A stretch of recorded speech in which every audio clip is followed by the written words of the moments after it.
Let's see, it's July 8th, is educated guess.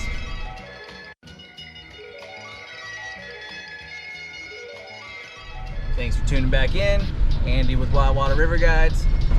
Keeping it short and simple this time. We are down and out across the state. You know, we had a good long bit of high water, which was pretty awesome this season. Unfortunately, that means we have a very short bit of medium water. So I just drove over and checked out the Cooper. It's still hanging in there. We're sitting at a good side of low on this Thursday. By the weekend, you know, it might drop down a little bit more. Everything's just kind of going down. You know, it's just a matter of how quick it's going to go out. I've definitely paddled it this low, a little video if you want to check that out. And I've seen it go lower. So if you're looking for that low water Cooper lap, this is a great weekend to get out there and do it. Understand that there's going to be rocks, but also understand if you can follow the water, you can find your way around those rocks. Rapids are all still good, and it's definitely worth it as it sits right now. But this might be your last chance unless you're into that elf stuff.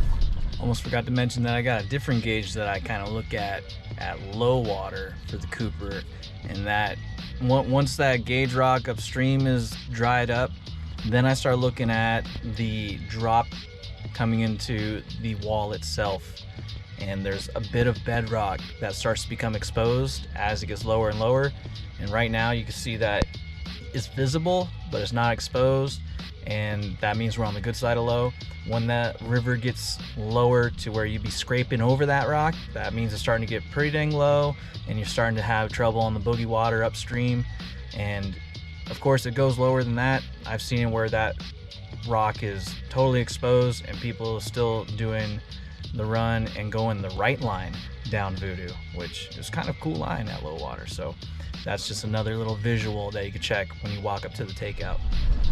Around the state, on the east side, we got the Wenatchee River is probably going to stay above 3,000 this weekend, and that's not much to say for the play run, but if you know where to go.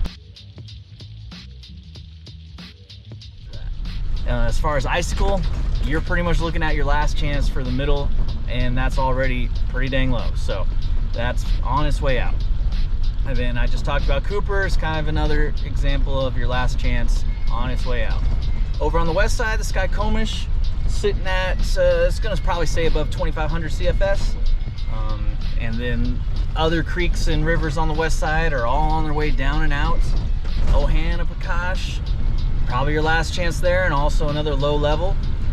The only thing that's looking like it's kind of hanging in there at a good level is probably up on the Cascade, which is going to be at about 1,500 is my guess. Oh yeah, one more river to think about that's running right now. The upper Cispus is pretty dope. Otherwise, we're just all gonna be trying to survive our way through the rest of the summer, playing around on low water this, low water that. You always can rely on the Wenatchee and the Skykomish to give you something. But until we come back to the rainy season, we're probably gonna just be searching for water. You know, it's a great time to go out and get ridiculous and all that kind of stuff. So until next time, take it easy.